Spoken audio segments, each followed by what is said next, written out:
एक पल के लिए सोचिए कि मैं आपसे कहूं कि भारत का सबसे बड़ा दुश्मन ना तो चाइना है और ना ही पाकिस्तान और ना ही अमेरिका का टेरिफ। दरअसल भारत का सबसे बड़ा दुश्मन वो चीज है जिसे हम हर दिन फेफड़ों में लेते हैं।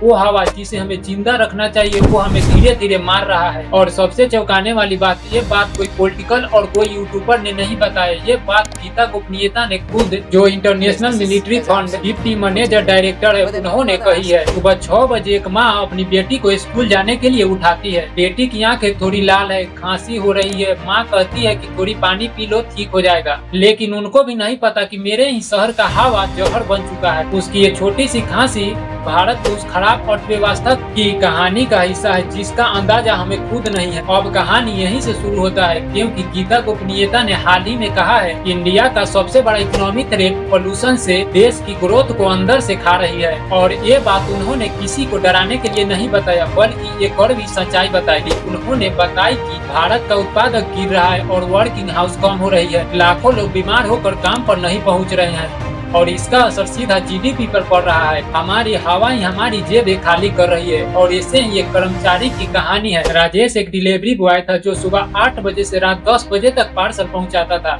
लेकिन उसे इस साल बार बार सांस फूलने की शिकायत आने लगी। डॉक्टर ने सीधा कहा कि धूल मिट्टी में न जाया करो, आपकी फेफड़े की सेहत खराब हो रही है। लेकिन राजेश क्या करे, अगर वह नहीं जाता है तो उसके घर का चूल्हा कैसे जल पाएगा। ऐसे लाखों राजेश भारत के उत्पाद को हर दिन कम कर रहे हैं बिना उनके गलती के, सिर्फ हवा के कारण। फैक्ट्री की कहानी, दिल्ली एनसीआर में AQI बढ़ते ही 2 से 3 दिन फैक्ट्री बंद करनी पड़ती है। फैक्ट्री बंद, मजदूर खाली बैठ गए, काम रुक गया, लॉस बढ़ गया। और ये लॉस कोई छोटा मोटा नहीं, हजारों करोड़ों का। किसान की कहानी, उत्तर भारत के कई किसानों का फसल स्मॉग के कारण सूरज की रोशनी न मिलने से प्रभावित होती है। फसल कम, कमाई कम और महंगाई ज्यादा। ये साइकिलिंग लगातार चलता है और पूरे इकोनॉमी को चोट पहुंचाता है। अब असली सुनिए, सवाल ये नहीं कि खतरा कौन है, सवाल ये है कि कौन सा खतरा हमें रोज मार रहा है और उसे हम देख भी नहीं पा रहे हैं। चाइना पाकिस्तान मार ये कभी कभी आते हैं या कभी भी नहीं, लेकिन पोल्यूशन हमें हर सेकेंड, हर सांस, लाइफ को और इकोनॉमी को छीन रहा है। अगर एक दिन बॉर्डर पर टेंशन बढ़ जाती है तो पूरा मीडिया उसे कवर करने की ओर चला जाता है। लेकिन हवा में 500 AQI का जहर भरता है तो हमें आदत हो जाती है। यह बात इसको और खतरनाक बनाती है। लेकिन आपको पता है, दुनिया में 20 प्रदूषण शहरों में से 10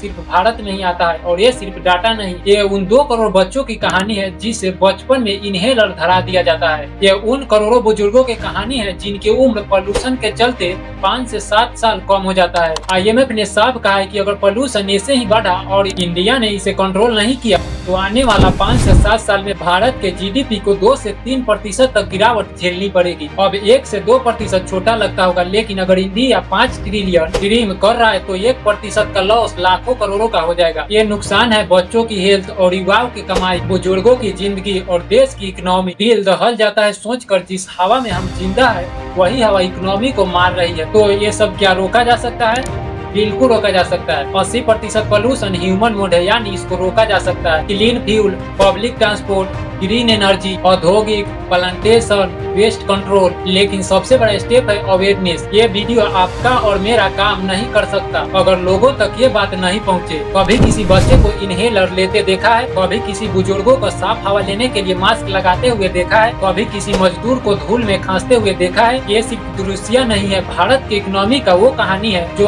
IMF से पहले हमें समझ जानी चाहिए थी। अगर हम नहीं जागे तो आने वाली पीढ़ी पूछेगी, जब हमें हवा मार रही थी तो आप लोग चुप क्यों थे? इसीलिए अगर आप भारत का फ्यूचर चाहते हो, अगर आप अपने बच्चों की सांसें बचाना चाहते हो, अगर आप अपनी इकोनॉमी को बचाना चाहते हो तो यह वीडियो देखो मत, शेयर भी करो। फिर मिलते हैं किसी अगले वीडियो में, तब तक के लिए अपना ध्यान रखें।